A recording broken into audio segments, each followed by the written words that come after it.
गणपतिं हवामहे कविं कवीनामुपमश्रवस्तमम् ज्येष्ठराजं ब्रह्मणां ब्रह्मणस्पत आनः शृण्वन्नोतिभिः सीदसादनम्। ॐ श्री महागणाधिपतये नमः। ॐ वृषभं च शनीनां विश्वरूपमदाभ्यं बृहस्पतिं वरेण्यम्। ॐ तद्विष्णोः परमं पदं सदा पश्यन्ति सूरयः दिवि वचक्षुराततम्। ॐ श्लीं ह्रीं ज्योतिर्ब्राह्माय नमः। Can everyone say Hare Ram Krishna 3 times? Om Hare Rama Krishna, Hare Rama Krishna, Hare Rama Krishna. And say Om Pam Parasaraya Namaha 3 times. Om Pam Parasaraya Namaha. Om Pam Parasaraya Namaha. Om Pam Parasaraya Namaha.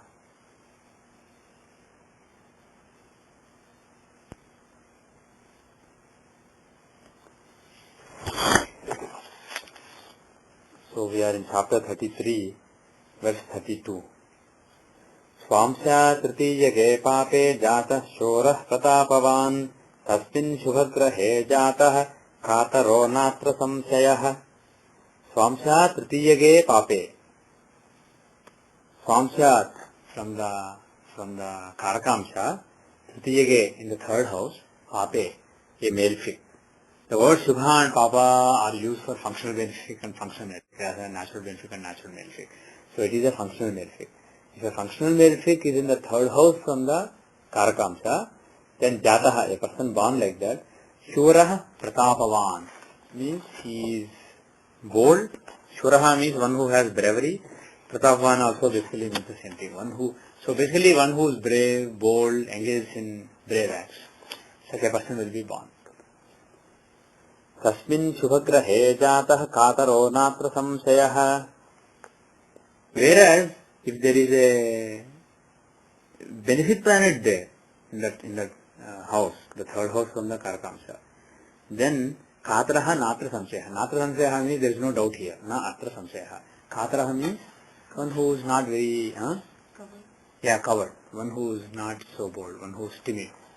So, malefics will, in that house, if there is a malefic, one who will go for a fight. Whereas if it is a benefic, it will be somebody, then the person will be not very bold, but he will take a step back always. He will be more cautious. Can you say this in Rasi? No. He is saying Swamsha Tritiyage from the Karakamsha in the third house. So he is not really saying in the Rasi chart. He is saying in the Amsha. Which Amsha? He is not mentioning. So it is, but it is in some Amsha. So it could be that if this is in Dashamsha, relating to the work that somebody does. In the profession, on the professional front, the person will be very, very bold and takes initiative, has the drive. So that may be said in the Dashamsha. Whereas if it is in the Vinshamsha, the chart of spiritual progress, maybe somebody who will do sadhana with a lot of intensity, a lot of bravery. Suppose somebody tells him, you go and do so-and-so sadhana, you sit in a smashan, let's say, or sit in that temple where nobody goes in the night, sit the whole night and do this mantra. He may bravely go and do. So, depending on which chart you are using, whether it's spiritual progress or career or which chart you are using, maybe Chaturthamsa, the chart of fortune. If it is in the case of D4, the chart that shows fortune, real estate, etc., if there is a malefic in the third from Karakamsha, maybe the person will be very bold and brave in pursuit of fortune. In going abroad or buying lands, selling lands, accumulating properties, in those matters, maybe one shows a lot of initiative and bravery. Whereas, if it is a benefic that is there, maybe somebody holds back a little bit, maybe somebody is very cautious. So when he doesn't specify which Amsha he is talking about, it obviously applies to all relevant Amshas where those results are applicable, like being brave and being timid. They are applicable in many areas of life. So obviously this verse will apply in all those areas of life. The next verse is, but the bottom line is the third house is the house of the initiative and drive in the person, the spirit of getting things done. How brave one is, how determined one is. It's a determination in a person. So if there are malefics, because if it is a benefit, natural functional benefits, they want functional benefits from Lagna. They want the person to be well. They don't care about whether person is wealthy, whether a person does great things or not. They want the person, if you take the functional benefits from Lagna is body. They want the person to be in a good shape. They want the person to be healthy. They want the person to be well endowed. On the other hand, if it is a malefic, the sixth lord, what does he show? Fighting. Third lord, what does he show? Third lord from Lagna. He shows basically jumping into things. So the malefic, the functional malefics from Lagna, they are the ones who show the nature of jumping into things, taking things head on. As functional benefit, they show protecting the body of the person, physically protecting the person and not putting him in the path of risk. So if those planets are placed in the third from Karakamsa, and what is Karakamsa? Like I said earlier, Karaka is, Atmakaraka is soul. It is basically the one sense of this is I, this is who I am. So that is not necessarily body. Body is also part of it, but it is much more than body. For example, somebody may think, I am a great engineer, I get this thing done. Or I am a great priest, when I do pujas, when I do Kumbhabhishekam at any temple, that temple will flourish. Like that, different people will have different sense of this is I, this is what I need to do, this is what I should do. So that sense of I, the definition of I in somebody's mind, is captured by Atmakaraka. So the third from it is the instinct of fighting or the instinct of jumping into things from that point of view, from the point of view of that I. So if that is connected with the malefics from Lagna as well, then that sense of getting things done will not hesitate to put one physically at risk. So one can jump into things. Whereas if it is a benefit, he will hold back. Why do this? It may be risky. Let me take it easy. So for that reason, functional benefits and functional malefics in the third house will impact in a different way. Okay, the next verse is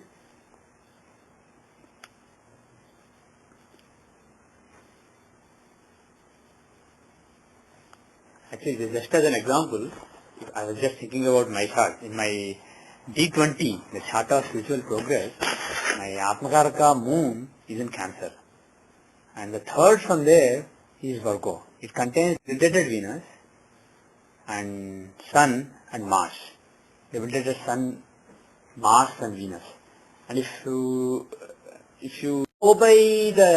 basically go by natural, inherent nature of the planets, Sun and Mars are malefics, whereas Venus is the only benefic, but he is debilitated. So it's practically like there are three natural malefics. But the thing is, when it comes to spiritual progress, I know some people who will just jump into anything, whereas I'm very cautious. I'm like, okay, maybe that's a risky idea. Why do I need to do that?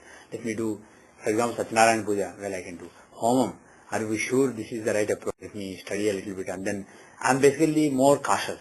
And if you look at the functional nature, Venus is Lagna Lord, so he is a functional benefit. Sun, he is the fourth Lord, and Mars, Sun is the fourth Lord, so again he's either a benefic or a neutral. Whereas Mars, he is the seventh Lord and 12th Lord. So again, two neutral planets and one benefic planet. So this verse basically the second half will apply. I will be a little more cautious in the matter of spiritual progress. Whatever sadhana, if I decide that I should do a sadhana, I can be very persistent. I can basically sit the whole day. I can sit for 15 hours and just keep meditating. But in order to decide what to do, there are some people who will just say, okay, there is something mentioned in this Abhara book. Let me go and do it. Let me go to Smashan and on the funeral pile, let me just do home. Like that basically. Or let me get a skull and do this. Like that, I'm exposed to various things. I know so many things. But I basically think like, do I need to do it? Why do I need to do it? Let me just take it easy. I don't need to do that. So basically, the way I look at it, I'm basically like timid person when it comes to spiritual progress. Like that, what I suggest is take your Dashamsha, take your Chaturthamsha, take your Vishamsha, take your D24 and apply this and see how it applies. The next verse is Swansya Chaturtha Bhavetu Chandra Shukra Yute Ekshite Tatra Va Sochage Khete Jata Prasadavan Bhave. Swansya Chaturtha Bhavetu. In the fourth house from the Tarakamsha, Chandra Shukra Yuta Chandra Shukra, Moon and Venus. Yuta means conjoined, Ikshita means aspected. So if either Moon or Venus, actually he is not specifying whether it is either Moon or Venus or Moon and Venus. He is just saying Chandra Shukra Yuta aspected or conjoined by Moon Venus. He is not using either and or are. So it is up to interpretation. So, but let us interpret it in a conservative way, basically either Moon or Venus, because both aspecting will be different. So if either Moon or Venus is aspecting the fourth house from Tarakamsha, Tatra va Sotyage Khete, or if there is an exalted planet there, Jataha Prasadavan Bhave. A person born like that has Prasadavan. Prasada means big palaces, big buildings.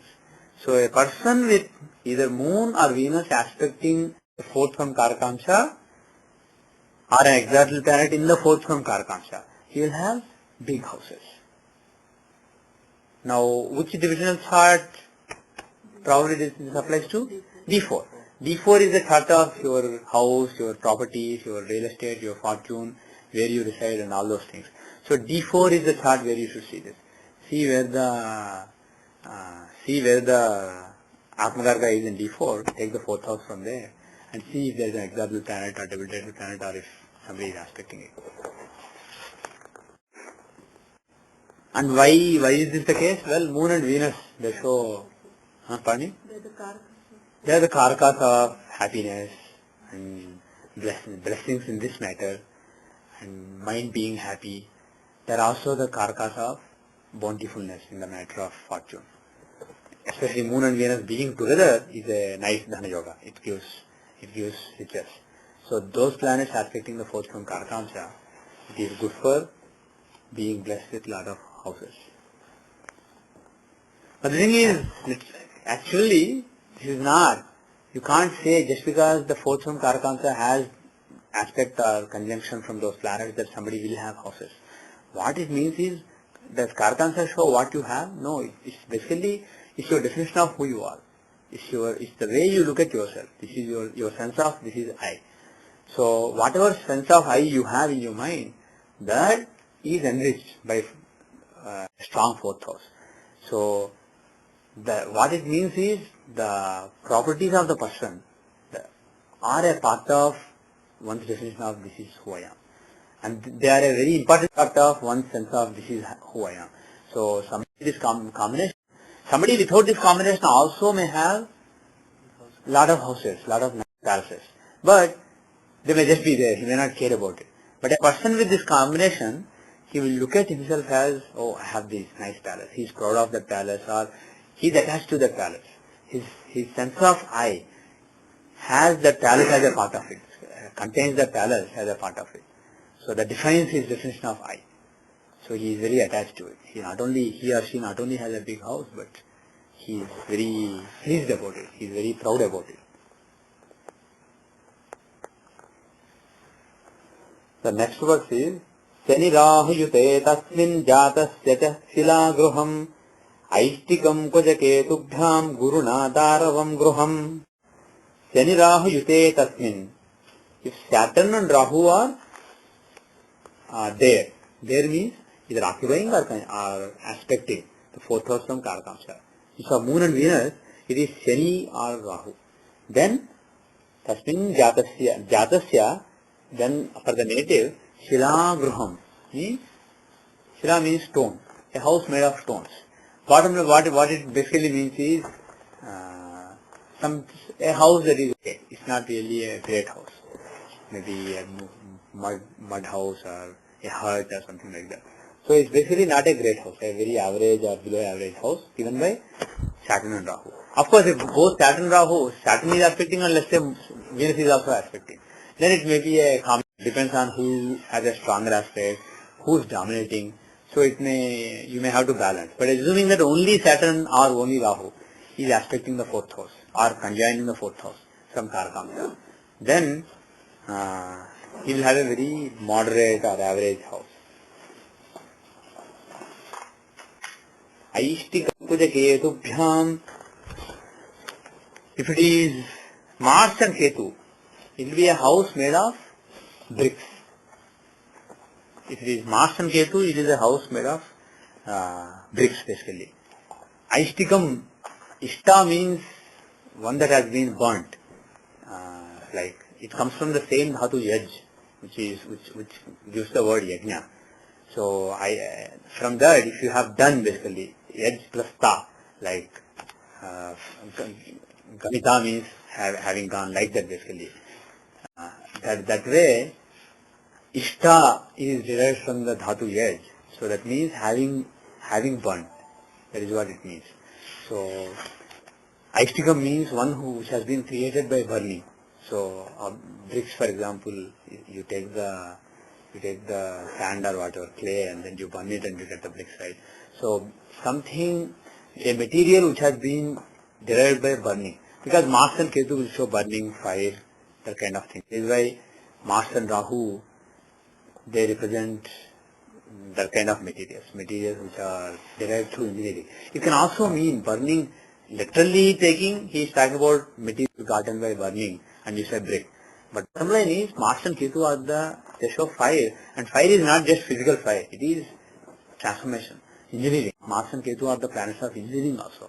So if somebody used some synthetic engineering and created some synthetic materials, right, that will also be Mars and Ketu. So if a house is made of some synthetic materials done through some complicated engineering, that will also be shown by Mars and Ketu. In the previous work, you said the person feels that I have this guilt. Right. But when here it's specifically saying break and Right. The thing is, if suppose somebody has, let's say, strong Mars in the fourth. So the thing is, somebody has this sense that I have a nice house made of nice technology, like that. So that is what it means.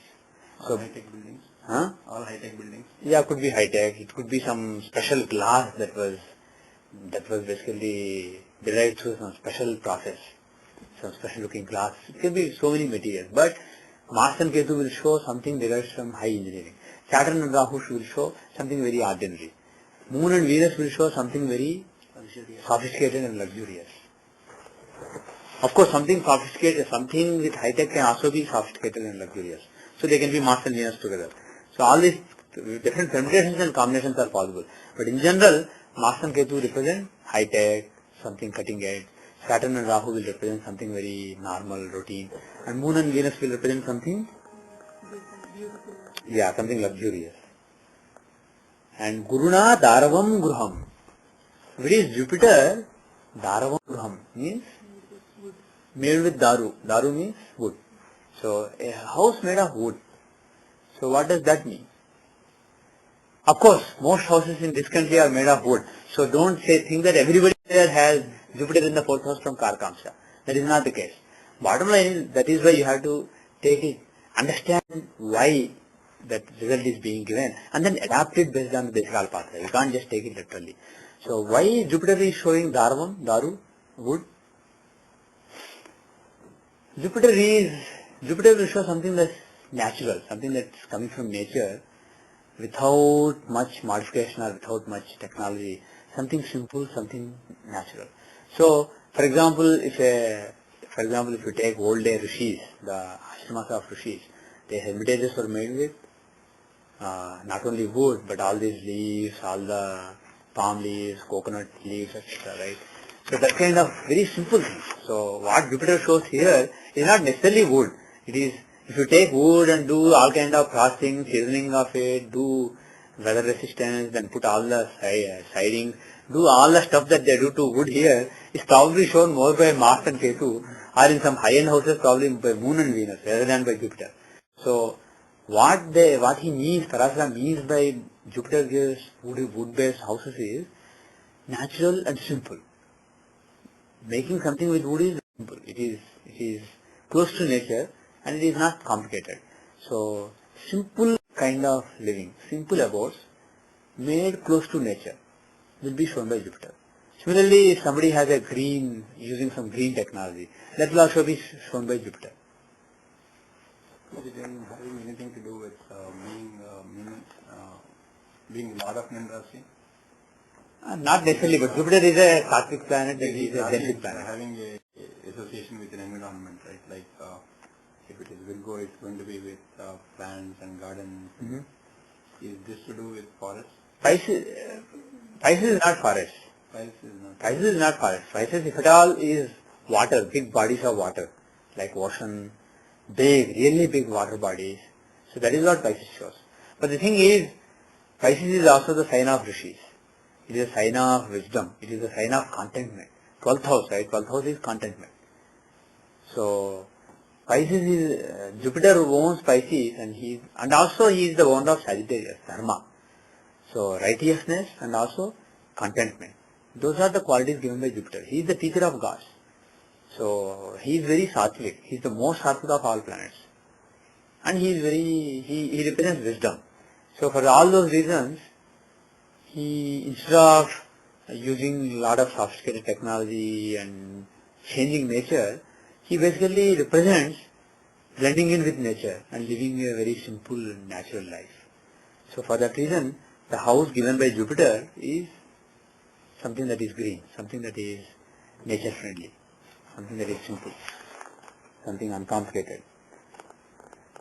The next verse.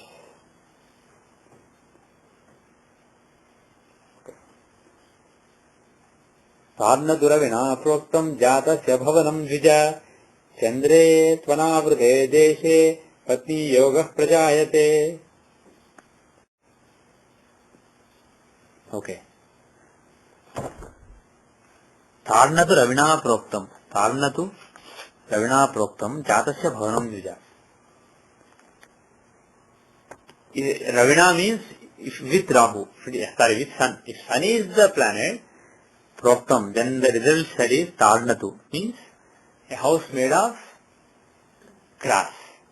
Again,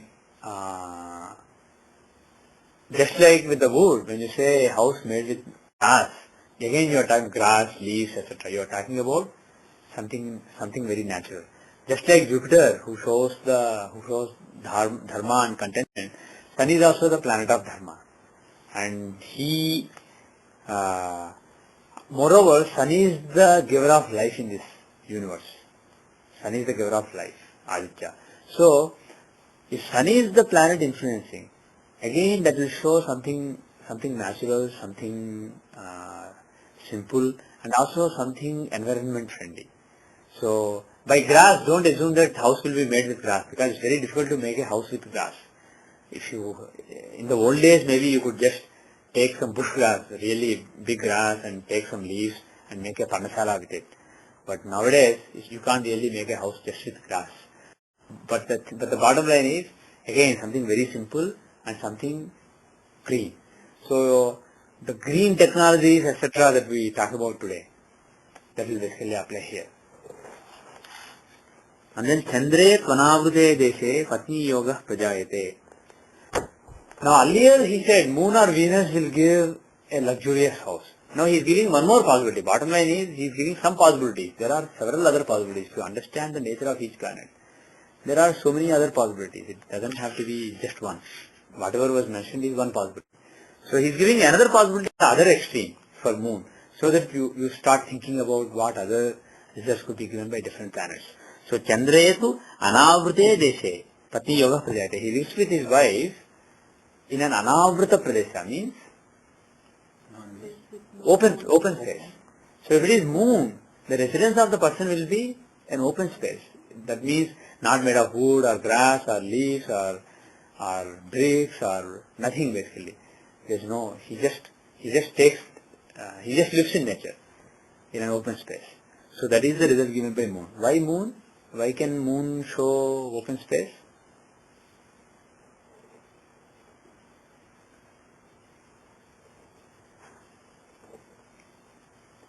moon is the planet of happiness. Moon is the planet of mind and mental happiness.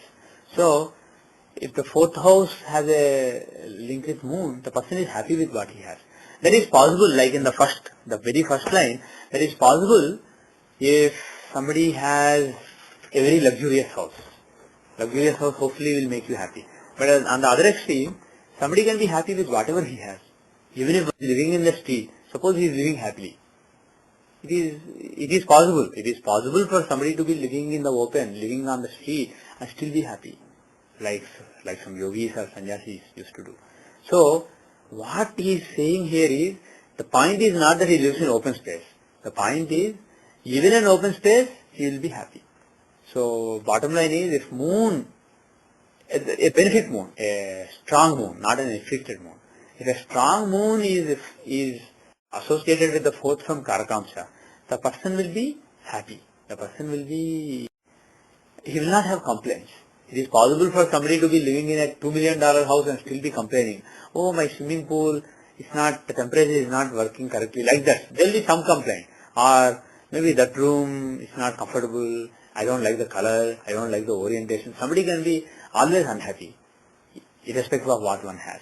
On the other hand, somebody with a strong happiness in the chart can be happy with whatever he has. Moon is in the? Yeah. Then this is not possible. But the thing is, you could say the same thing with Venus. Venus is also the secondary karaka for happiness. Right? So if Venus influence is there on the fourth house from Karakamsha, he will be happy.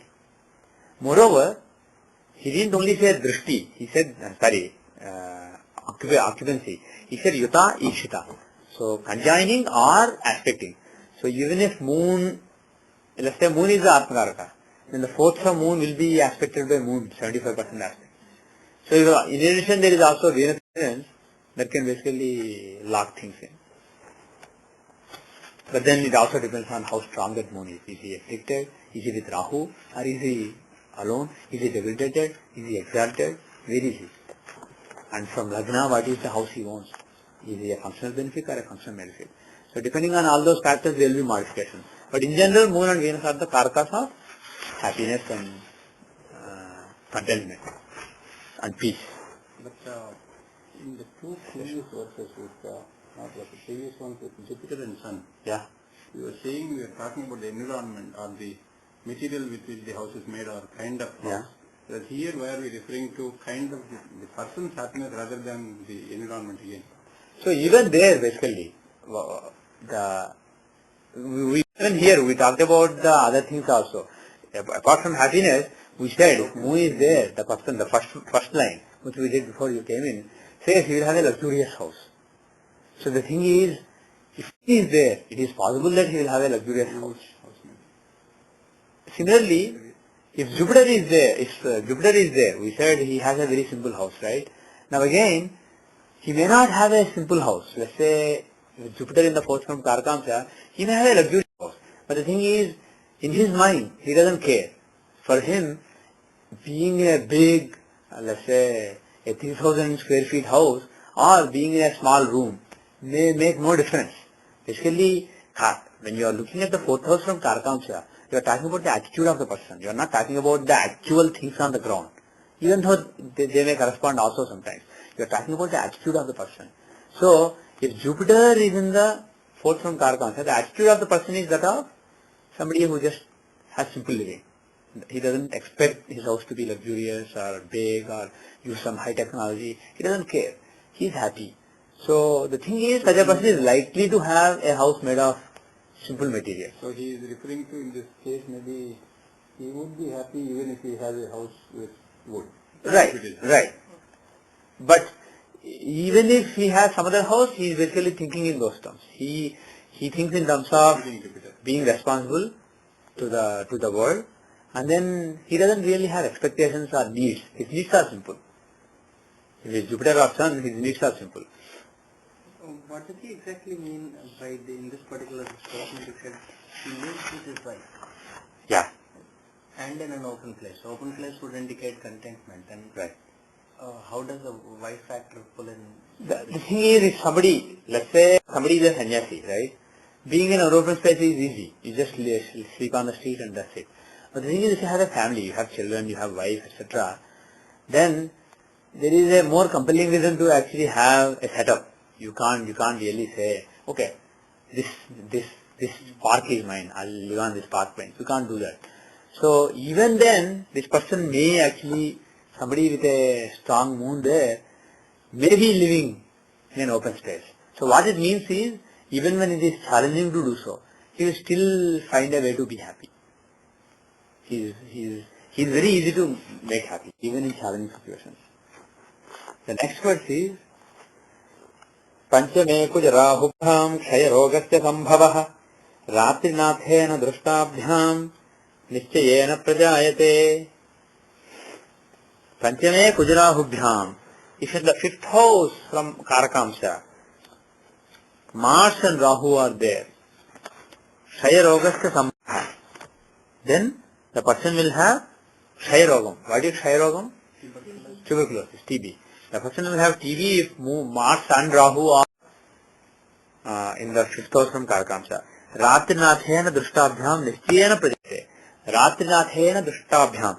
If those two planets are aspected by moon, Ratrinatha means the lord of night, moon, then nischayena prajate, then it is sure to happen.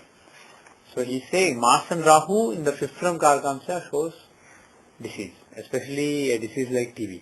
And he is saying moon will make it more likely. Why?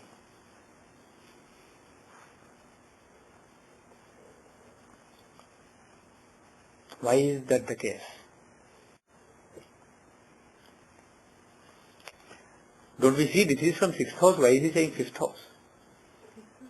Emotions and Right? Is 12 from 6? Okay. no disease. Actually, tell me one thing. Does sixth house show diseases or does it show your fighting? Sixth house is the fighting, right? So the thing is, sixth house will show your fighting spirit. So normally we say sixth house shows disease, but the thing is, it shows what you are fighting. Of course, if you have a disease, you are fighting it. But also, if the sixth is strong, you will have a good fighting ability. So the thing is, even though we say sixth house is the house of disease, it's basically the house of fighting disease. And the 12th from there, the fifth house is the loss of fighting, inability to fight, giving up of the fighting. So, and moreover, fifth house is the house of Poropunya. So, if the fifth house of Poropunya is afflicted, then there is some sin that you have done which is coming back to you. So it can come in many forms, various misfortunes. If the fifth from Karakamsha is afflicted, there can be so many misfortunes. One of the possibilities is a disease. Now, why Mars and Rahu are showing TB? Mars is to do with heat, the kind of roga it is. Yeah. Mars is to do with Why Mars and Rahu will show TB?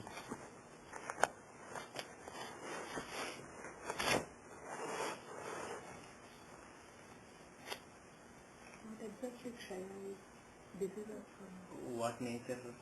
Kshayaroga is tuberculosis bacteria, right? It's a kind of bacteria which if it infects your lungs, That means breathing. you have difficulty with breathing and you will be coughing a lot, blood may come and finally you die. It will basically, the bacteria will overtake your lungs and it will destroy your lungs. Rahu can show that bacterial. Yeah, Rahu shows depletion basically, and he can show foreign bodies like bacteria and viruses. And Mars and Rahu together is an evil combination. It shows Mars and Rahu is a Sarpa combination. So it can show various foreign bodies, dangerous, evil foreign bodies, like various bacteria and virus. But why TB specifically? No reason really. This is just one example. Don't think that if Mars and Rahu are there, only TB will come to that person. For example, you won't find any combination for AIDS here, right? So it could be given by the same combination. Bottom line is, some dangerous viruses, because Mars and Rahu can show dangerous things. Mars and Rahu in the fifth from Karakamsha can give some dangerous foreign bodies in your body. Either viruses or bacteria or that kind of things. Parasites also possible. Okay, we'll come to that. So Mars and Rahu will show that. Now why moon? If moon is aspecting them, then it is sure, he said. Why? Why moon's aspect is increasing the likelihood of that? Does it mean it affects his mind, so what you think is what... Vital. Yeah, he is a vital energy, vital force, yeah. So, if the vital force is aspecting, it should recover, right? Why is it making it sure? So obviously, do you really, I mean, forget that Parasa said it. Do you honestly think that if moon, let's say moon is strong, his Lagna Lord or something, if he is aspecting, do you think that it would actually ensure the result or it would actually modulate the result? It should reduce the result in such a case. So the thing is, but in cases where moon is weak, so even though he hasn't mentioned it, he is obviously talking about an afflicted moon or a weak moon. So if a weak moon is aspecting these planets, then it is certain. Why is that the case? Well, like you said, moon is the planet of mind and also he is the planet of the vital life force, the prana in the person. So if a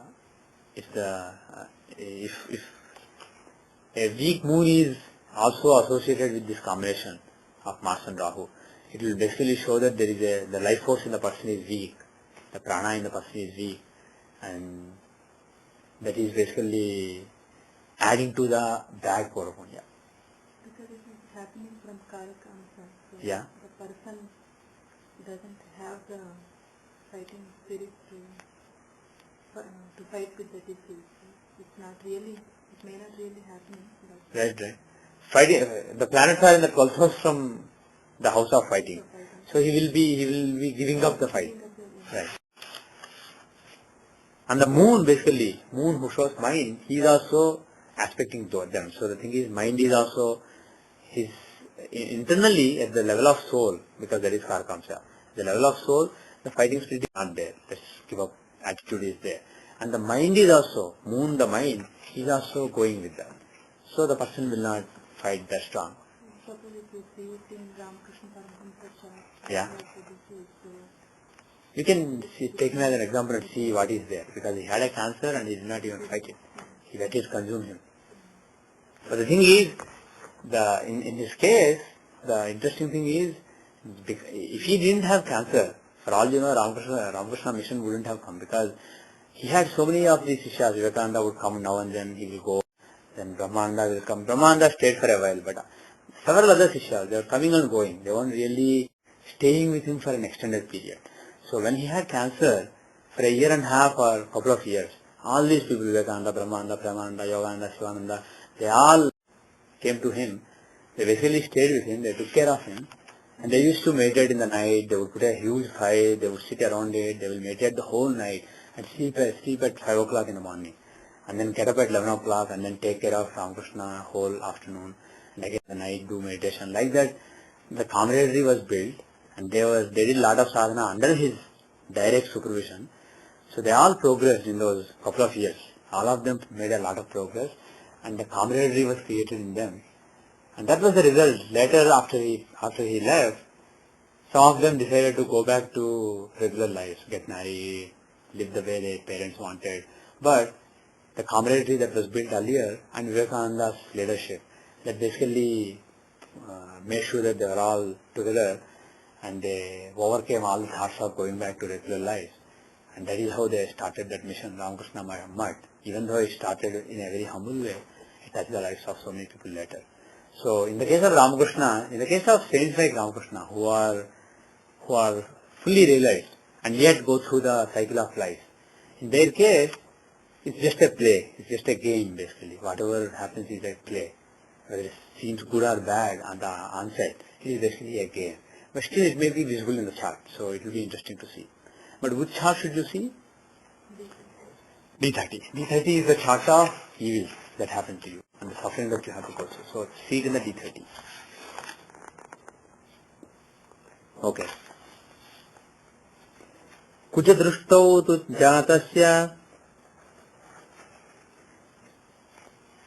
Kuchadrushtau tu janatasya Pitakadikato gado bhavet Pitakadikado bhavet Ketudrushtau tu grahani jaladokothavadvija.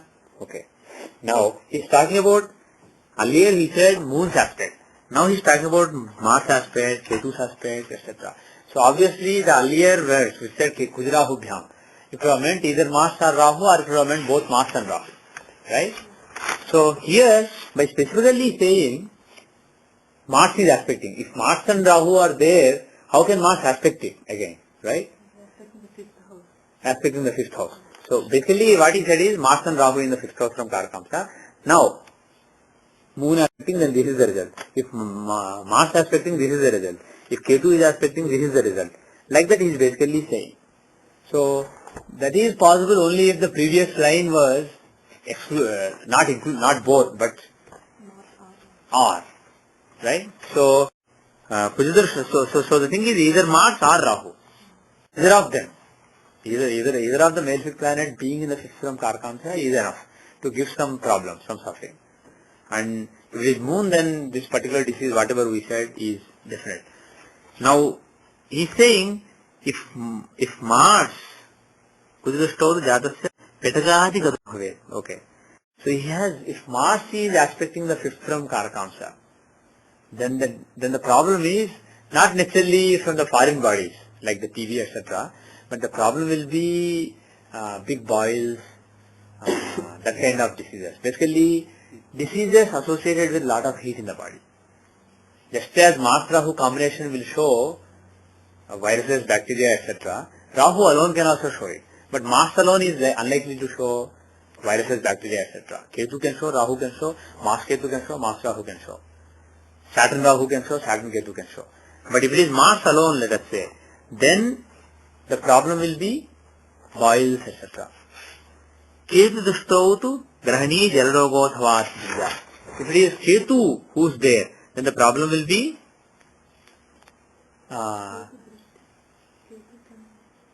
yes, that is the other thing. So he is saying Ketu Dushtau. If Ketu is aspecting, but he hasn't defined Ketu's drishti. So what does he mean? Does he mean Rashi drishti? Or does he mean, what does he mean? It is not clear. Does he mean every planet has seventh aspect, he said. So does Ketu have seventh aspect, even though he doesn't have special aspects? He didn't mention special aspects for Ketu. He said Mars has these special aspects, Rahu has these, Saturn has these, Jupiter has these. For Ketu he didn't mention anything. So does it mean that Ketu has the basic seventh house aspect? It is not clear. So I will not actually, because I don't have a strong opinion, a well-formed opinion. Instead of giving my opinion, I'll just leave it as a question. One possibility is he's talking about all these drishtis here are talking about Rashi drishti, not Graha drishti. That is one possibility. But that is not so easy. The other possibility is, well, Graha drishti Ketu also has. Ketu also has a desire. Even though Ketu stands for desirelessness, he also has a desire. As long as he is in a chart, his role is to give moksha. So his desire is to make the person desireless. So he also has a desire. So the seventh house from him is basically his desire. So you can say that Ketu also has an aspect. And if it's not aspect, Ketu basically conjoining the house, even though he mentioned, that is applicable. But the interesting thing is he specifically mentioned Drishta. Okay. So the disease is, what was the disease for Ketu? Grahani Jalrogadharta. Grahani means dysentery or dysentery, I don't know how it's pronounced. It's basically diseases of the loose motion and also blood, violent diseases where you become very weak. And Jalroga means diseases relating to water.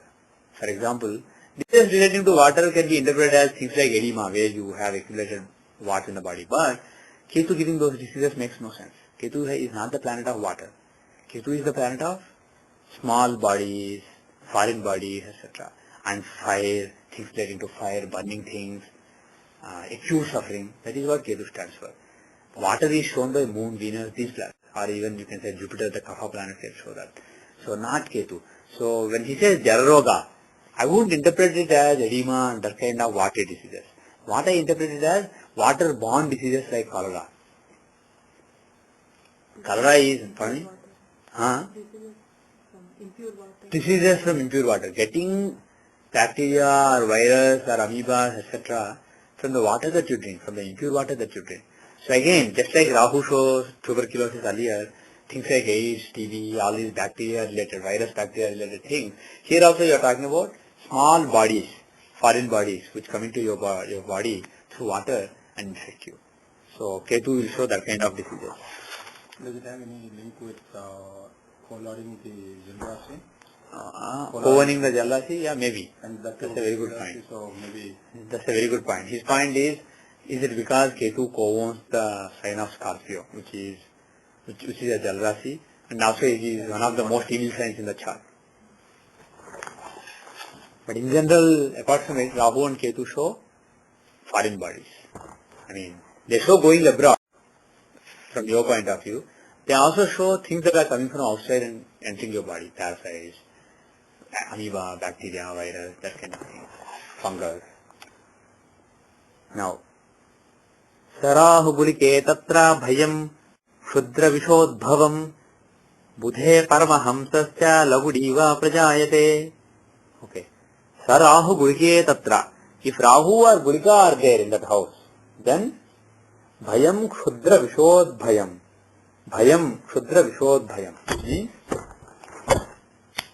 Bhayam means danger or scare, fear.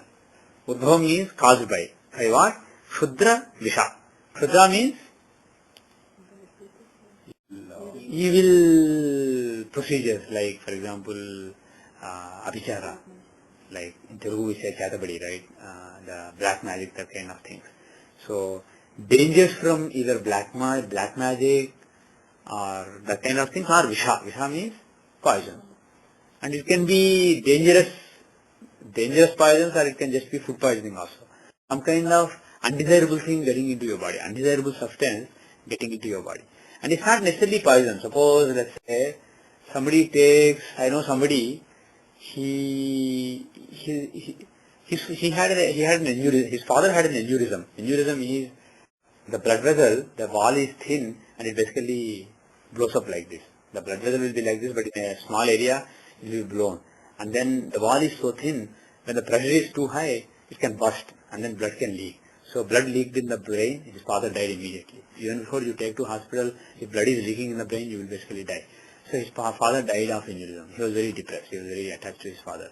And then, what happened was, interestingly, within a few months, he was diagnosed with aneurysm. His doctors basically said, if your father died with aneurysm, there is a chance that you also have it, because it may be genetically, you may be genetically predisposed to it. So get checked. And then there is all kinds of scans of the brain, and they found that he had a couple of aneurysms in his own brain. And then he was very scared, naturally. Because he knew that his father died with it.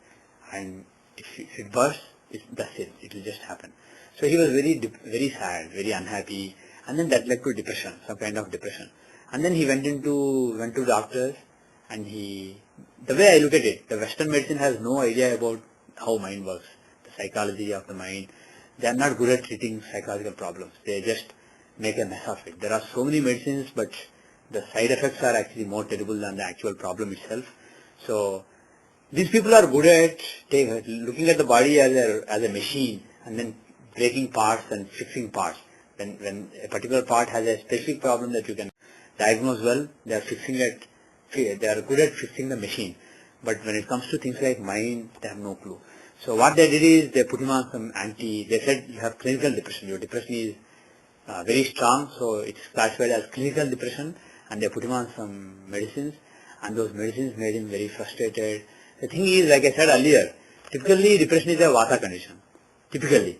But somebody can have a Kapha depression or Vata depression or Pitta depression also. Pitta depression is you are sad but also you are angry and frustrated. It's a sadness, a depression accompanied by frustration and anger at the world that they are not letting things happen the way you want to happen. Vata depression is you are scared of things, you are afraid, you are anxious. What will happen? You don't know what will happen. You are scared. So that is Vata depression.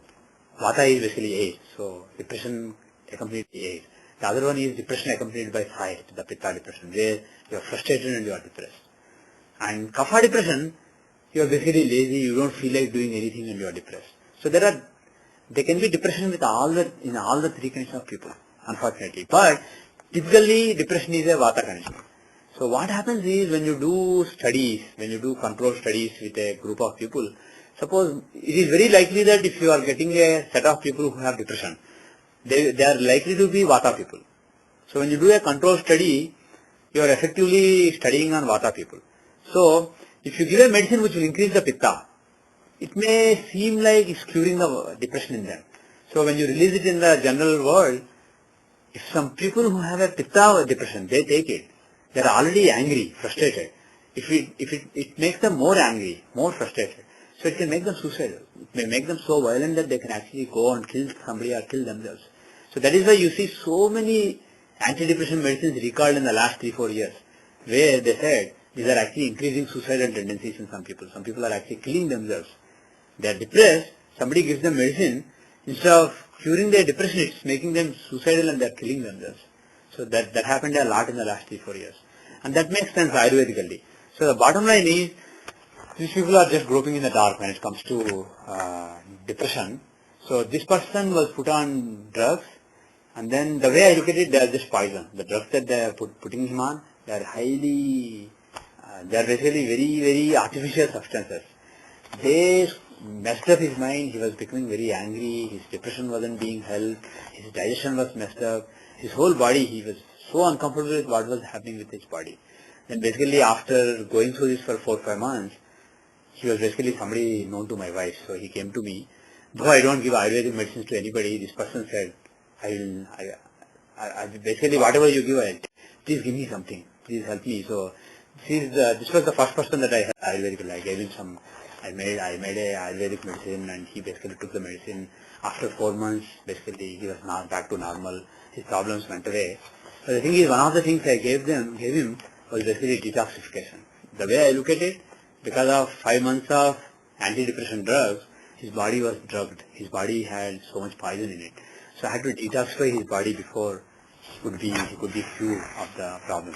Now he's actually living happily. This was like 4-5 years back. Now he's perfectly healthy.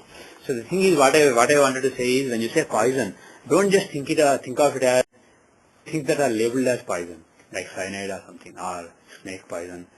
Things that are not good for your body, but you ended up taking it, are also poison. So some of the modern medicines will also qualify. Some of the modern medicines which spoil your health also qualify as poison. The second thing is, these days, so many people are taking plastic into their body. They are, you put something plastic in the microwave, you heat it, and then you consume the food. Some plastic particles are getting into the food, so they get into your body. And they go somewhere. Depending on your luck, they are absorbed by the blood, or they are absorbed by the colon. They go into the stream. They end up in some part of the body. And then that's poison. If you ask me, plastic is not really meant to be in your body. So that's a poison. And even worse is thermocol. You have these thermocol cups and plates that are used a lot these days. So people put them in the microwave. They are supposed to be microwave safe. What it means is they are safe for the microwave. Microwave won't blow up, but they are not safe for you. So the thermocol is actually, according to a friend of mine who knows these things well, he's a chemical engineer. According to him, it is the worst substance, because even plastic can be broken down by the body through some chemical reactions if you are lucky. But thermocol can never be broken down. It just stays as that molecule. So it's basically something that your body doesn't know how to handle or how to. It just stays as thermocol in the body somewhere, thermocol molecule. So they can, according to my chemical engineer friend, they can increase cancer a lot. So these days, because of the use of microwave a lot and use of plastics, thermocol, etc., you have certain kinds of cancers increase. Then the percentage of people having some cancers has blown up a lot. So when you say poison, all these substances, thermocol, and also some workers, they inhale cement, asbestos, and some workers who work in coal mines, they get some things in their body. So all these undesirable. And there was a news about some silk workers in India inhaling some chemical that was used in basically the silk was supplied from China. They soaked this chemical so that it weighs more, and that chemical is basically bad for you. So what happened is, their vision was badly impaired for some 40 or 50 weavers, silk weavers in Karnataka. So things like that. There were some people with radioactive exposure, pardon me? Pesticides, people who work with pesticides, and that gets into their body. All those basically are covered by this. When you say poison, it's not just poison. Kshudra Vishodbhavam Budhe Paramahamsasya Lagudiva Prajayate. Now he is fixing the case.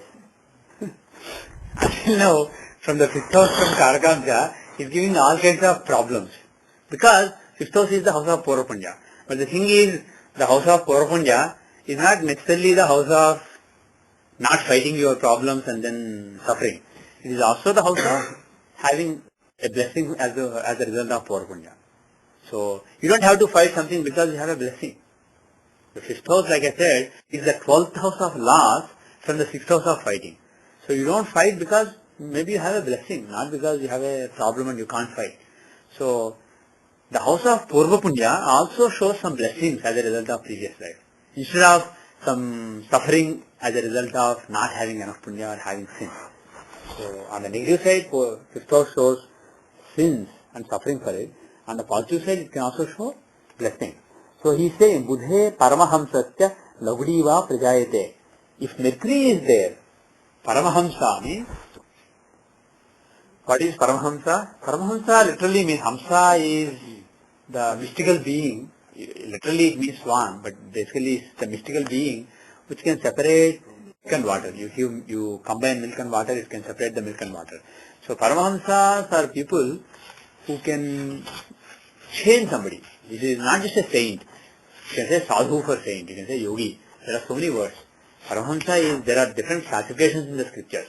Paramahamsa is somebody, you go to that person, he will see, every person has milk in him and water in him. Some good qualities and some bad qualities. Some weaknesses, some strengths. He will take your weaknesses and basically he will make you reject them. And he will make you a person of full milk, which means he will make you a very perfect person.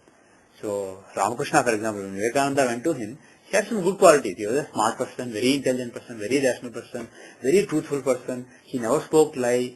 Even when it was inconvenient, he was bold and he stood for truth always. That was his personality. But on the negative side, he was very skeptical. He didn't trust anybody. Any spiritual leader who told him about God, he said, did you see God? Why should I believe you? So like that, he was very skeptical and he was very hot-blooded. Even after spending a few years with Ramakrishna, he fought with Brahmananda saying, you believe in God in the idol? God is only Brahman. He has no form. How can you believe in this? He actually stopped talking to Brahmananda for several months until Ramakrishna insisted, this is bad, you should talk to him. He is, in his mind, he said, you are right, God is not in the stone. But if he sees God in the stone, why should you object it? So like this, he was very, even though Vivekananda is portrayed as a great person now, he had some bad qualities as well. And then what Ramakrishna did was, he removed all that water, he made him pure milk. So like that, Paramahamsas are people who make somebody, who remove all the bad qualities from a person. Whoever they come in touch with, they are like ghosts, what do you say, what is that? Philosopher's stone or something. You basically come in touch with it, it becomes gold. Anything that they touch becomes gold. That is Paramahamsa. Even though in today's times, the word is being used. Anybody who thinks he is a good saint calls himself Paramahamsa. In the old days, people did not call themselves Paramahamsa. Other people accepted. After seeing what a person is capable of, he was basically called Paramahamsa by other people. So, in the recent times, the examples are Ramakrishna was called a Paramahamsa and Yogananda, who came to West and taught Kriya Yoga, he was called a Paramahamsa. So, why Mercury makes, and Lagudiva Prajayate. Lagudi means who carries a stick, staff. Bottom line is an ascetic. So, why Mercury is making an ascetic and Paramahamsa, a great saint, a saint of high order. Why Mercury? Why Mercury? Thinking, analyzing. Huh? Thinking and analyzing nature. Yeah. Okay. Why thinking and analyzing nature will make somebody a Paramahamsa? Because unless he thinks, unless he analyzes, he cannot separate milk and water. Yeah. See, once again, let me put it this way. Mercury is a natural benefit, right? Correct. So, natural benefits there can give some blessings. Jupiter can also, Jupiter in the fifth also shows some blessings. He can make a saint. But why Mercury was specifically for Paramahamsa? That is my question. saints can be explained by all benefic planets. If they are strong, always there are riders. Is strong, not afflicted, etc. But why Mercury is specifically for Paramahamsa? That's what I'm thinking. It's an analytical mind. Okay, you look at Mercury as analytical mind. Do you think that the Paramahamsa needs to be analytical? Ramakrishna was hardly analytical. He would explain things nicely, but the thing is sometimes he would just, I have no clue, I'm just an idiot. This is what Kali says. Like that he would say. He said, I know nothing. Whatever Kali tells me, I'm telling you. I look at it two ways. Yeah. Analytical can mean giving up the whole stuff. I don't just get But what's happening. what I am saying is analytical ability important to touch people's lives and convert people, to bring out the best in people and suppress the worst in people, to associate a bad person and make him a good person, because there is a good in him also. That is what Paramahamsa does. Does that require rational analytical abilities? Analytical ability, in my view, has a different connotation here too. Okay. Because it is not always analyzing something and going by the logic is one way. Okay. The other way is, unless you do that at some point of time, you are not coming to the conclusion of just giving up. Because just giving up something also has a rationale behind it. 1 second. We are not talking about this person giving up. You are talking about somebody, he changing somebody. He affecting somebody so that he purchased some quality in him. Being childlike, being pure. Yeah, that is one point. Basically, a Paramahamsa is typically very simple, pure and child. So, Mercury is childlike. So that is one point. What is I want you to mention one more point. Jupiter can also be childlike, or Venus can also be childlike, even though Mercury is more suitable. There is one more thing. What do you need in order to see? The thing is, all other planets, they have enemies and friends. Even Jupiter has enemies. His own Guru, Venus, is his enemy. He learned from Venus, but Venus is his enemy. Right? Rahu is his enemy. But Mercury, what is good about Mercury? He doesn't really look at anybody as an enemy. Moreover, when he is with Saturn, he behaves like Saturn. When he is with Jupiter, he behaves like Jupiter. He is very flexible. He is like who he is with. So, he can discuss, irrespective of whoever he is with, he can be like that person. So the thing is, how can you change somebody? If you stand on a high pedestal and say, son, you should do so and so thing, will the person change? Not really. You want to change somebody, you have to be with that person. And then you have to slowly, the person should identify with you. And then you basically slowly start behaving in a particular way, and the person starts seeing you, and he basically modifies his behavior. So if you look at somebody like Ramakrishna, he behaved in one way with, He gave up eating sugar. Right, when some mother said, please tell my son not to eat good, he said, I myself eat it, how can I tell him? He stopped eating, and then he told her to bring the son after 30 days. He stopped eating and he said. Not only that, when he was, depending on who he was with, when he was with one Shishya, he said, that person was hard-headed, so he basically told him one thing. With another person, he said another thing. One Shishya, he said, when somebody is abusing your Guru, how can you tolerate it? You should kill the person. What a loser you are, what a coward you are. Like that he taunted one Shishya. I think it was Premananda, Yogananda, I think. One Shishya, he was like that. Another Shishya, I think Niranjanananda, he was like, when somebody was abusing me on a boat, when you were coming on a boat to this place, I heard that you fought with that person. Is that the name you want to bring to your Guru? You want people to remember your Guru as somebody who has a Shishya who is hard-headed and fights with everybody. You can't tolerate just a bad word about your Guru. I mean, is that really what you think of me? Like that. So he basically, his attitude changes, because you can't say the same thing to everybody. Different people have different strengths and weaknesses. So you can't have the same message for everybody. You can't tell everybody, Gospel 1, Gospel 2, Gospel 3, or 10 commandments. You can't give it to everybody. One person will have to be more kind. One person will have to be more strong.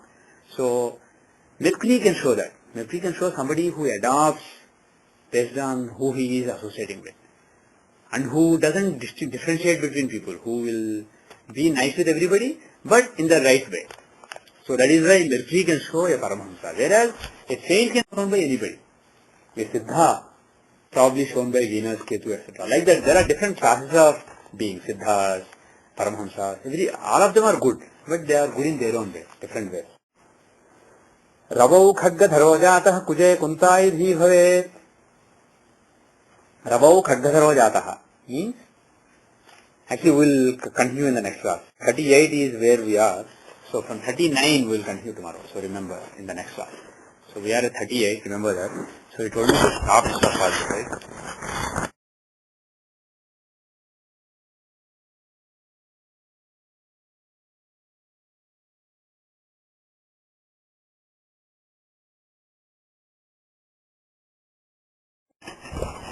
Okay, we will look at the chart. The data is 1971, November 27, 12:25:33 a.m. So basically 25 minutes after the date changed from November 26 to 27. 12:25:33 a.m. November 27, 1971, 12:25:33 a.m. 12 hours, 25 minutes, 33 seconds a.m. This is rectified by you? We looked at this about a couple of years back. Okay. So this is the rectified time. Kind of it. Okay. Indian Standard Time, 5 hours 30 minutes east of GMT. The place is Sikandrabad. One more Sikandrabad chart from Seshu. 78 degrees 30 minutes east, 17 degrees 27 minutes north. Okay. Lagna should be 14 degrees 59 minutes Leo. Sun should be... Oh, you are still using the old version. You should switch to... 15 Leo. Huh? Either of you have the new version? I think the new version will be. Yeah, give me another computer. You updated them. Bring the chart. Sairam.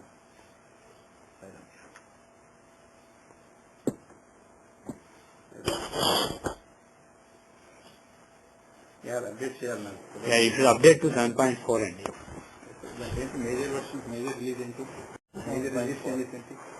there are several. You should have it. This won't be of any use anyways.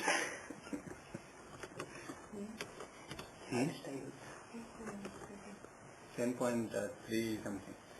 Yeah. అది పెట్టమంటారా? Yeah, if you want to put మీకు పనిచేదా? ఇది తీసుకోండి మేము దాంట్లో చూస్తాం.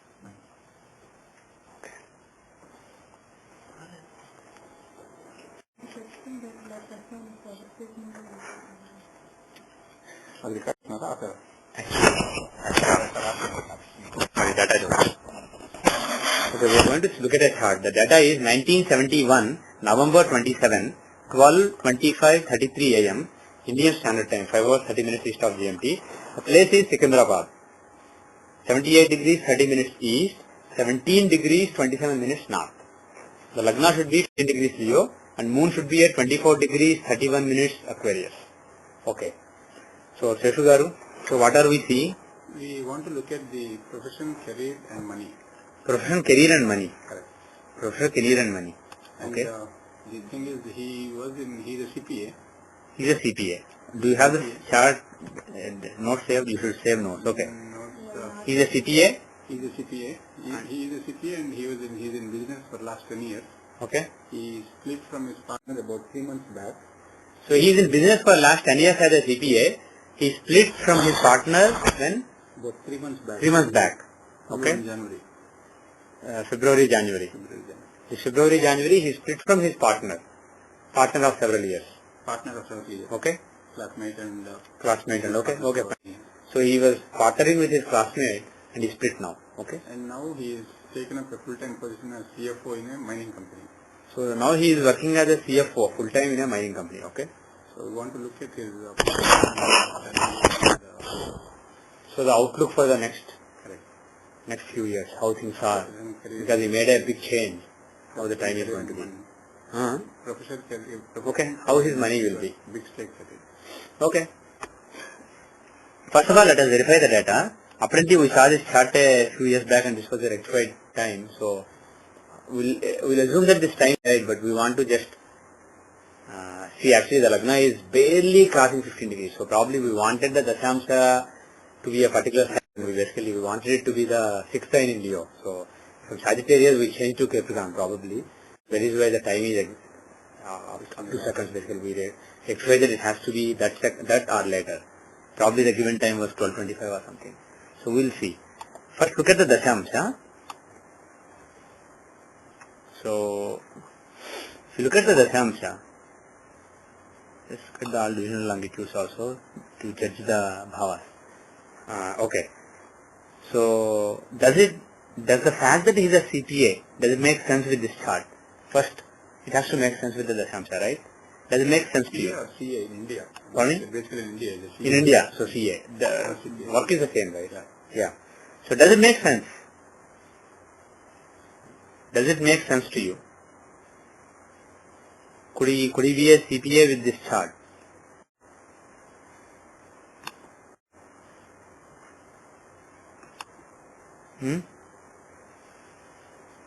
Do you remember on what basis we rectified? We must have used Dashamsha because it is on a Dashamsha border. Do you remember what was the basis for which we rectified? Based on profession. Just based on profession or some event in the profession, like when he joined job, when he got promoted, when there was a good time? I think Sagittarius will be For me? because 7th Lord Mercury is in Lagna. Yeah. Right. That is what I was thinking. Sagittarius Lagna makes more sense. If you want somebody to be a CPA, right? If you have Lagna in Sagittarius, the 7th Lord Mercury is in Lagna. So it will be somebody in business. And moreover, the 10th Lord, 10th is the house of profession. 10th Lord is Mercury. Mercury is the one who shows CPS. Accounting is shown by Mercury. Right? So with this chart, still we can say Mercury is the 6th Lord. But the thing is, 10th house is very strong. 10th house has sun and moon. So why 6th house will give the profession? 10th house. Mercury 22.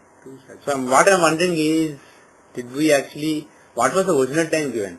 And did we rectify it so that it is just below 15 degrees? And now with the Ayanamsa change or something, is it actually coming just above 15 degrees? That is what I am wondering. Because this Capricorn Lagna doesn't make sense to me. I'm not sure because I don't remember. Okay. Let's say Lahiri. If we take Lahiri, it is coming to, it is at the Lagna is at 14 degrees 15 minutes 57.28. So it's just below 15 degrees. And the Lagna is Sagittarius. So I'm wondering if the time given was like 12:30 or something, and we said, no, Capricorn Lagna doesn't make sense. It has to be Sagittarius Lagna for this, for these events that are given. And then we changed it. But probably we were using Lahiri Ayanamsa at the time because Jagannatha Ayanamsa wasn't yet in the software. So that is what I am suspecting.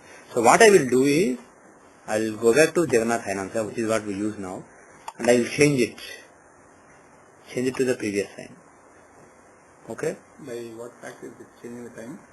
So the time is 12:25:33. What was the time I said earlier? 25:33. Huh? 25:33. ఎందుకంటే D10 మీద మీరు చెప్పినప్పుడు I clicked on D10 and found Yeah. out what's the difference in time. Yeah. 0 second earlier it would change. Oh, probably it's a fraction, yeah. Just to be safe, let's just make it 12:25:30. Okay. Yeah, actually you can see it there. 12:25 when you it only shows 12:25:30 here, right here. But the thing is, actually, let me undo this. Undo all changes. Oops. Let's say. I think that time also One second. in my system So- I see the Sagittarius Lagna, so Yeah, if I say, I think it's Sagittarius. yeah, if you use Lahiri, you will see Sagittarius. Okay. So see, the thing is, now it says 0:25:33, but if you actually click on this, it says 0:25:32.535159. The bottom line is, it basically finds, I think whatever question is available, it finds, okay, right now it's Capricorn. What is the time adjustment needed to make it Sagittarius? So at this time it is barely Sagittarius. If you add even a small fraction, it will go to Capricorn. So the thing is, let's just, like I said, we'll just change it to 30. And we don't know for sure, basically. It could still be wrong by a few seconds. Bottom line is, it is either this time or a few seconds, a couple of minutes earlier. Because we have already, my gut feeling is probably the given time to us was like 12:30 or something, a round number. Typically people when they give charts, they say 12:30, 12:15 like that. So probably we were given 12:30 and we went back to go to Sagittarius. So anyway, so this chart let us take. What else? Now, what is the dasha running? What is the dasha we should use for this chart? Is Lagna in Vargottama or something? Yes. It is. So what is the dasha that is applicable if Lagna is in Vargottama? Shatabdika dasha. So shall we use Shatabdika dasha started from Lagna?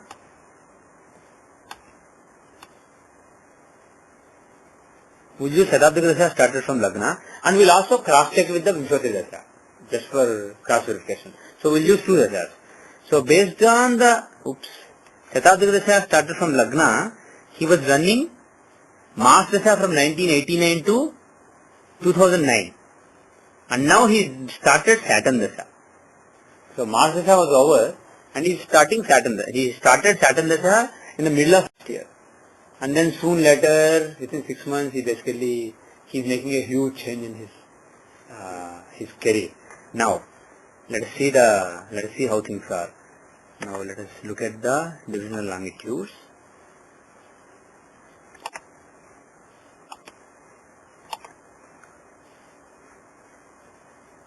So I'm putting the Bhavachakra based on Dashansha here, okay? Now, how is Mars? How is Mars?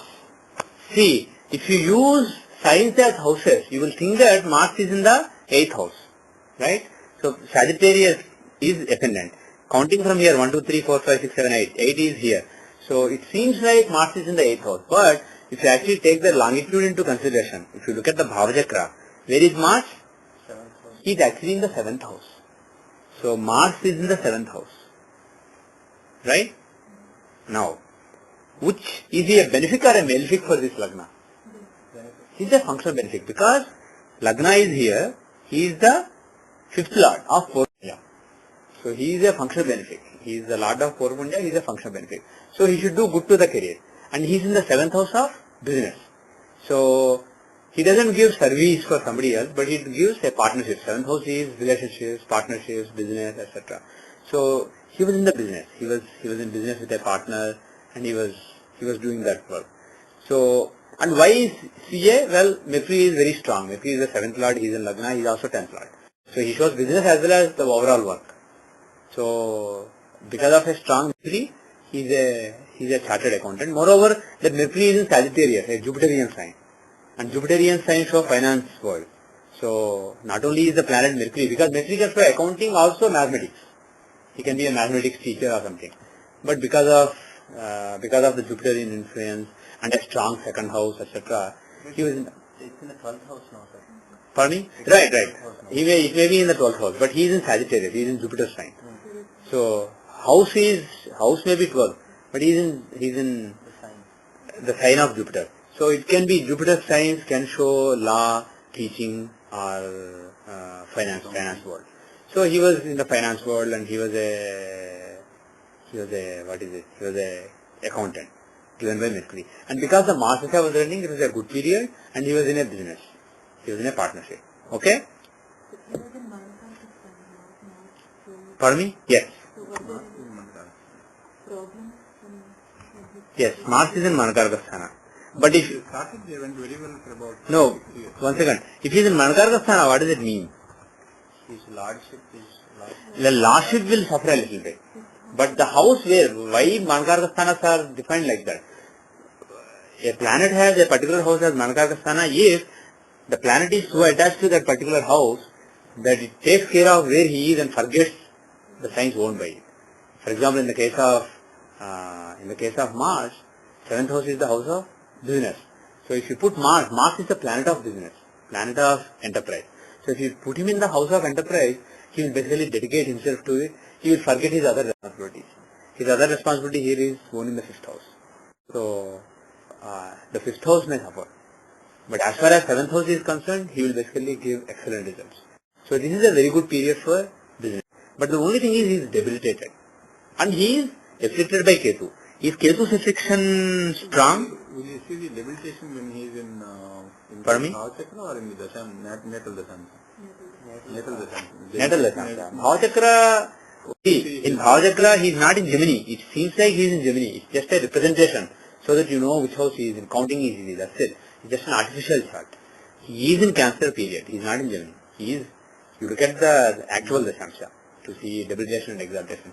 So he is in debility. So what do you say about the debilitation? Is that bad or good, or what do you say? Is there Nijabhanga? Debilitation in 8th house is also okay, right? It's not that bad. But debilitation is? In 8th house. He is in the 7th house actually. House is, he is in Cancer.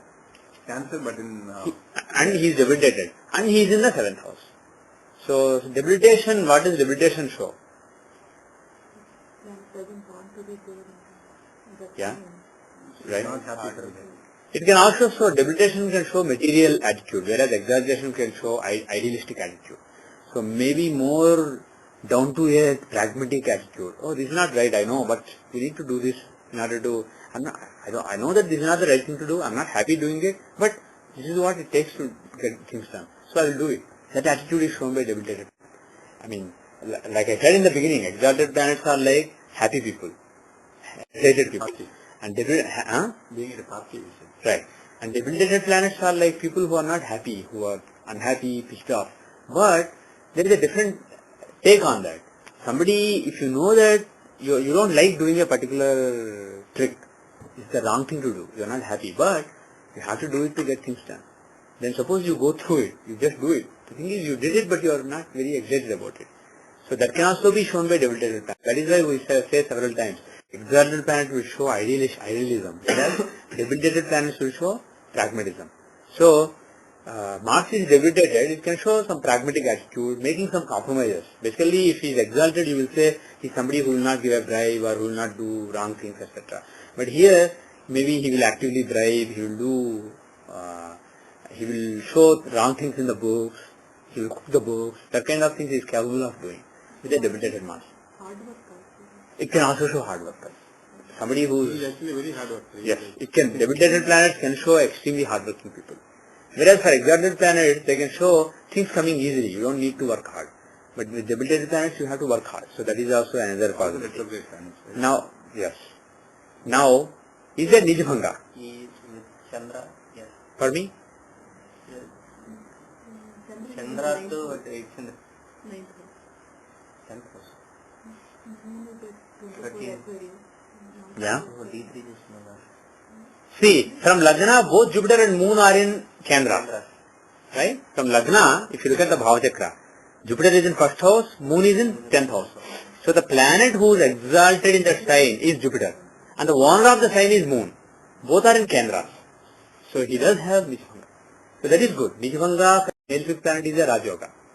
So that is good. So Mars will give pragmatism, he will give good work ethic, he will make me a workaholic and very business minded because he is in the 7th house in Manakaraka Sthana. So business minded that he will ignore other things. And the Ketu affliction is bad. Mars is 5th lord of Purva, but Ketu is 12th lord of giving up things. Now Ketu, that is bad. But if you look at the degrees, Mars is at 29 degrees Cancer and Ketu is at 20 degrees Cancer. So there is 9 degrees difference. Right? So it's not too far, but it is not too close as well. It's not within like 5-6 degrees. So the affliction of Ketu can be ignored safely. So basically Mars is good.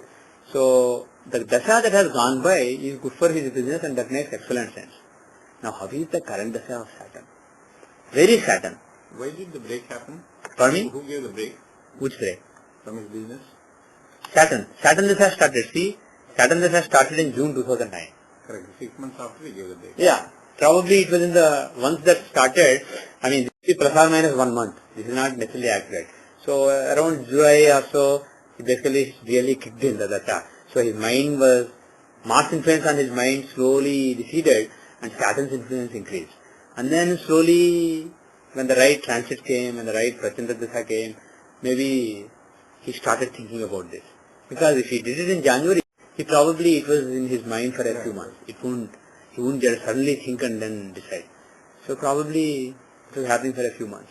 So it was basically Saturn who made him break this partnership. And we will ask why. Why did Saturn break the partnership? He is second and third lord. Pardon me? He is second and third lord. The second lord is a Maraka, right? He is the second and third lord, yeah. Partnerships are from A7. Partnerships are from A7, right? Business is also from A7. A7 is in Yeah? fourth house. Yeah, for A7 is in 4th house. Saturn is in Saturn is in it, right? But why did he break it? actually it's depleting the Why did he break it? See, if you look at the longitudes, right? Where is A7? A7 is partnership, right? 7th house is a relationship with somebody else. A7 is how that comes across tangibly. It's a formal relationship on the paper. So A7 is the one that we are interested in. It is a 10 degree 30 minutes Aries. 10 degree 30 minutes Aries is where A7 is in D10. Right? So remember that 10.5 degrees Aries. Now Mars is the owner of that. So apart from the fact that Mars was in the 7th house, he is the owner of A7. So there is no wonder entire Mars Dasha he was pretty much in a partnership. He was doing business. Right? Now Saturn, it seems like if you look at just time, pardon me? Why did you say that? Because A7 is in Aries and Aries, Mars is in Mars was owning it, right? Now Saturn, it may seem like A7 and Saturn are together, right? A7 and Saturn are together. But if you take houses from A7, A7 is at 10 degree Aries, so the first house will be from 10 degree Aries to 10 degree Taurus. Whereas Saturn, he is at 4 degree Aries. Actually, in the Bhavachakra, you can take A7 as the reference and see. If you can't basically do the math manually, just take A7 as reference in the D10. Then you will see A7 is in Aries, Saturn is in the 12th house. So for the business, Mars is the Lagna Lord in the 4th house, having Argala on it. Whereas Saturn is the 12th Lord. So that can show break, giving up. He is also Badhara Lord from A7. Taking A7 as Lagna, he is the Badhara Lord. So Badhara Lord, and also he is in the 12th house of giving up. So that is why Saturn, as soon as he came, he broke that partnership given by Mars. Moreover, there are so many other ways to look at it. Mars is the owner of it. Saturn is not really a friend of it. Suppose Jupiter was there, right? Even if he was in the 12th house, he wants to break it. Still, being a friend, he wouldn't have really broken it. Maybe he would have caused some compromise. Maybe he would have given up the business to his partner. He would have taken more role, and he would have been passive or something like that is also possible. 12th house is not just giving up completely. Some compromise, some lessening is also possible. But because Saturn is an enemy of Mars, they are not really good friends. Moreover, they are not even, if you look at the, forget it, they are not really friends. So that is one thing. The other thing is, so that makes sense. And the other interesting thing is, which business did you say he is going into now? Mining. Who shows mining, all those things? Who's the planet of mining? Saturn. So, when Saturn Dasha started, some kind of Saturnian influence is really coming. So, mining, oil, coal, all these kind of things are shown by heavy industries, old-fashioned industries. Those are all shown by Saturn. So, he is basically getting into Saturnian industry. Old time industry. So, Saturn is in all the Lagna, so it's not good for the status. yeah, and let's see how it is for the status, okay? For that, let's take the chart from AL. Oops. Okay. Taking AL as Lagna. Is that feature in 7.4. That's why I told you, download 7.4. It is available for a few months now. I am off for a few months anyways now, so I will do it. You are off for a few years. I have been. Effectively. Okay. So AL. Yeah, download it and look at the features. Yeah. AL. You can also, actually, I'll show you. One important feature is, you can say planetary aspect evaluation. You can choose divisional charts of interest. You can say Rashi, aspecting planets in Rashi, aspected planets take in Rashi. Right? Let's say Dashamsha. Let's take the aspects of planets in Dashamsha on planets in Dashamsha. Typically, you will be looking at both in the same divisional chart. You won't be cross-referencing D24 planets aspecting D10 divisional, D10 planets, etc. Influence of education on the career, etc. Typically, you won't be doing it. You will be looking at one chart. So, D10 on D10, okay? If you do this, who's aspecting Lagna? Suppose you see. Sun has 51% aspect. So, this is based on Parasara's actual formulas for quantifying the aspect. You can see, if you take the 7th house from Lagna, right? 7th house from Lagna has aspect from Mercury has 92% aspect. So the business is a Mercury business, accounting business. Like that, you can see who's aspecting, who has how much aspect. Saturn 100% aspect. So even in Saturn period, he will be doing business because he is aspecting 7th house. Like this, you can see not just Lagna houses, but you can take various planets. You can take the Arudhas. You can take 7th house from Aru Lagna, 11th house from Aru Lagna, like that. You can take various. You do this from between divisional charts too. Not You can do between divisional charts. You can do between transit and natal. You can say transit Rashi positions on natal D10 positions. What are the aspects? And you will get the actual quantification of it. So this is actually a useful feature. You can say, for example, A7, who are having influence on it. Moon is aspecting, this person is aspecting, like that. Saturn has no aspect at all. You can look at you can say 11th house from Aru Lagna, right? Who is aspecting the 11th house from Aru Lagna? Because what is Aru Lagna? Status of the person. What is 11th house? Gain in the status. Parasara says, planets aspecting the 11th from Aru Lagna will increase the status of the person. Whereas 12th house will decrease the status. You look at Mars, 97% aspect on 11th from Aru Lagna in the Samsha. Right? And if you look at Saturn, he has 80% aspect. So, even Saturn is actually good for the status. Even though he is in Aru Lagna, because he is aspecting 11th from Aru Lagna, he will actually give gains only. Anyway, so this is another feature. Like this, there are several useful features. And all the researches based on divisional longitudes that I mentioned, like the stationary transit, Arupadas. The Arupadas that we are finding here are based on the longitudes, not based on science like earlier. That and the Vimshwati Dasha progression, all these are available in this version. So you should really have this version. Okay. So let's go back to what we were doing. So Saturn, her point is, Saturn is in Aru Lagna. Right? Aru Lagna is in Pisces, and Saturn is in the first house for it. So is it good or bad? Saturn in Aru Lagna, is it good or bad? It's not great. Moreover, Saturn is a functional malefic for this chart. By the way, that is another point. Saturn is second and third lord. He is a functional malefic. The earlier dasha was that of a functional benefic, Mars. Now functional malefic is right.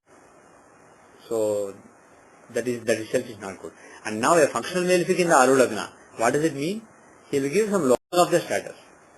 His status, his image will be depleted to some extent, or it will be lowered because of Saturn. Will be seen as a loser. He will be seen as a loser or seen as somebody who is not that great. And who is not Right. So his image will go through some, as far as career is concerned, his image will go through, his image will actually take a beating. Saturn is the giver of beating. So there will be some beating in the image. But of course, it's only 6 months now, or 8 months. This is basically several years of Dasha. How many years? 30 years of Dasha. So during these 30 years, his image will go down. It's not really great for his image. The retrogression of Saturn, would it indicate something? Because it is retrograde as well as... He is debilitated and retrograde. Is that good? That's good. That's good. So there is a Nijabhanga. There is a Nijabhanga of Saturn as well. Nijabhanga of a functional malefic, because that's not good. So the thing is, functional malefic wants to give setbacks, problems, and because of Nicha he is unable to give, but when the Nijabhanga is activated he is able to give. So the thing is, in the beginning this Dasha will start off well, but the thing is, slowly there will be some lowering in his status. So materially, this is not a tremendous Dasha. This is definitely Mars Dasha is better than this Dasha. So I'll throw in something. Yeah. Isn't Chandra breaking the retrogression and Nijabhanga here? Yeah, it is retrogressed and then exalted, and then Chandra breaking the Nijabhanga. So Why is Chandra breaking? D10 7th house club. Why is, no, actually, it is broken, but why is Chandra breaking, you said? Why does Chandra have anything to do with this Nijabhanga? Nijabhanga is given by a planet who is exalted in that sign, Sun, or the planet who owns that sign, Mars. They should be in a Kendra from either Lagna or Moon. That is the definition. So Chandra has nothing to do with Nijabhanga, but Sun and Mars, both Sun and Mars, they are in Kendras from Lagna. They may be in Kendras from Moon also, I didn't check, but they are definitely in Kendras from Lagna. Both Sun and Mars. So they give Nijabhanga. Okay, so there is Nijabhanga. Nijabhanga Raja Yoga is cancelled by by But at the same time, he is also in retrograde. It's already there. And he is retrograde. So bottom line is this Saturn is not really great, but it will be a mixed period. We can't say it will be terrible, but it will be a mixed period. This period will be mixed. But it depends again because Saturn But the gain, is a 30-year period. pardon me? Yes, it's a 30-year period. So now it depends upon the Antardasha. Right. Now, if you look at the aspects I showed earlier, right, from the Aru Lagna, the 11th house, the 11th from Aru Lagna is owned and aspected by Saturn. So the thing is, materially there will be gains, but his image will be that of his image will not be that of a daring businessman or something. His image will go down. So materially he will be making money fine, but it will be world will think that he is not making enough money, as much money as he was making, something like that. There will be some undesirable image change as Saturn Dasha sets. And now the first Antardasha will be very long. Right? It will be 9 years. In the Shatabdika Dasha, Saturn Antardasha itself is very long. So let us actually go to Pratyanta Dasha to see the variations within the next few years. So next 2 years will be again Saturn Pratyanta Dasha. After that will be Sun Pratyanta Dasha and then Moon Pratyanta Dasha. Now, as far as material things are concerned, right? Sun and Moon, are they good for image or bad for image? Sun, if you take, he is a 9th lord from Lagna, he is a benefic. He is a Subhagraha and he is in quadrant from Aru Lagna. So he is good. So Sun Antardasha will be good. So, pardon me, what Dharma Karma? Kind of 9th lord in 10th house. Who's, yeah, 9th lord in 10th house, right. But 10th lord is nowhere there. Mercury is not involved. Yeah, Mercury is not involved. Yeah. But 9th lord in 10th house. He is placed. Sun is very well placed. Sun is a very good planet. Does it give Dharma Karma Yoga kind of? No. He is just Dharmadhipati who is well, Bhagyadhipati who is well placed. That's it. It's not Dharma Karma Yoga. That yoga has Dharma, Karma, both Adhipatis should be involved. So if Mercury was with Sun, then the yoga would have. So is that just the houses, both the houses are involved together, then it's not really of consequence. But it means Sun is actually very good. So based on Lagna as well as from Arudha Lagna, Sun is very well placed. So Sun Antardasha will be very good. Even from Saturn if you take, Sun is the 5th law of Purva Punya. I don't know if he is in the 7th house or 6th house, but irrespective of it, he is the 5th lord. So his Antardasha will be good. So 2012 will be a good year. The first half of 2012 will be good. But until then, things will be slow. Another thing is Saturn will slow down things. So his career will slow down a little bit. Mars is the mover and shaker. Right? He is the commander-in-chief of the planetary cabinet. Whereas Saturn is the old man of the cabinet. So things will be a little slow and so on. So the bottom line is he made an interesting move, but unfortunately it does not seem like compared to previous Dasha, the next Dasha is really a great Dasha. It seems like the previous Dasha is his best. So he won't lose much in this Dasha, but he will lose some status. He won't lose money wise, he won't lose, but status wise, this is not a great Dasha. So bottom line is this is a dubious move. This is an okay move. This is not really a great move. It won't like his life will collapse because of it, but there won't be any benefit because of it. Now to see the money, we can let's look at the D4. D4 is the chart for fortune according to Shastra. D2 he said Sampada Vikam, but the thing is whether Sampada has different meanings. Whether it means wealth or not is unclear. And fortune, the word Bhagya he used for D4. And Bhagya is not just residence. Bhagya is fortune. Let us look at the D4 for wealth instead of the D2. So if you look at the D4, how is Saturn Dasha, how is Mars Dasha? So the thing is, somebody may make a move in the career and move may not fly. The move may be an average move, but it may not make a difference. He may still make ton of money being the CFO of a company. So financially he may be okay. So let us look at the fortune. If you look at D4, let us switch this to D4 now. And how is the following moon Dasha after that? Moon Antardasha? Moon Antardasha. Moon Antardasha is not great. Moon is the 8th lord, right? It can give a fall. So Saturn may be holding steady, Sun may give some benefit, and in Moon there can be a fall. So 2012 second half and 2013 first half, there can be some disappointing developments in the career at the time. So because Saturn is also showing some kind of fall, that may be given in the moon under the sun. Right. Okay. But in the 8th house. Actually, is he in the 8th house? He's in the 10th house. No, Mars, moon. From Arul Lagna. Okay, from Arul Lagna, he's in the 5th house. He's the 5th lord from Arul, aspecting Arul Lagna. But the thing is, from Lagna, he's the 8th lord. So he's the planet who shows fall. And he is reflecting the 9th lord of fortune. So the thing is, bottom line is, forget the placement from Arul Lagna. The thing is, if somebody is aspecting Arul Lagna, he can actually make the status fall also.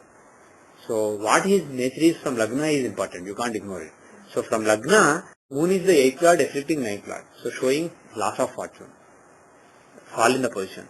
So given the fact that he is aspecting Arul Lagna and he is aspecting the Dasha Lord, there is a chance of some fall in the career. So losing the job or some problem, controversy is possible in the moon period. On the other hand, when Mars enters the Dasha comes, right? Mars is a very good planet. He is 5th lord, he is A7 lord. He may actually get into some new business or some new venture. So Mars can even give a new venture. So the way I look at it, very certain. 2012 second half is a slightly bad period, dangerous period. You should be careful then, not play any politics, etc. And, actually after moon it's not Mars, it's Venus. Because it's Saturn. But the thing is, 2016 to 18 seems good. There is a chance of some new business or something at that time. So is this a good chart for him to start his own business? What made him to actually go for an employment compared to this?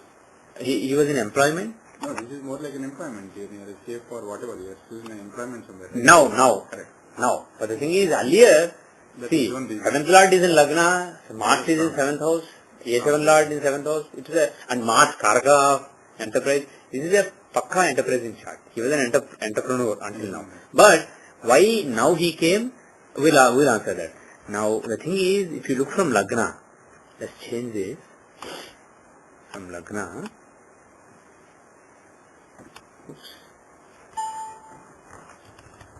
okay. So, Saturn is aspecting the 6th house, right? Saturn is in the 4th house and he is aspecting the 6th house from Lagna. So, he has some aspect on 7th house, but he has more aspect on the 6th house. Moreover, remember this, Saturn and Mars are the opposite. Saturn is the servant and Mars is the enterprising person. So, business Karka is Mars and service Karka is Saturn. So, he changed from Mars Dasha to Saturn Dasha. And moreover, Saturn is aspecting the 6th house of service, whereas Mars was in the 7th house of business. So, Mars Dasha was enterprise and Saturn Dasha, he's back, he's doing some service now. He's working for somebody else. So, he will be back maybe on his own by 2000. See, in Saturn Dasha, it is difficult. Saturn is in general not conducive. But maybe when Mars influence comes either Prachanda Dasha or as a Antar Dasha, there is a chance of actually making a transition again. Now let us look at the D4. We are running out of time. Let us. You can do it next week. Huh? You can do it next week. Okay, we'll continue in the next week. But you give some thought to the D4. Look at the D4, and I want you to actually say something in the next class, and then I will say what I want to say. Okay? So with that I will end the class. So good luck to this person.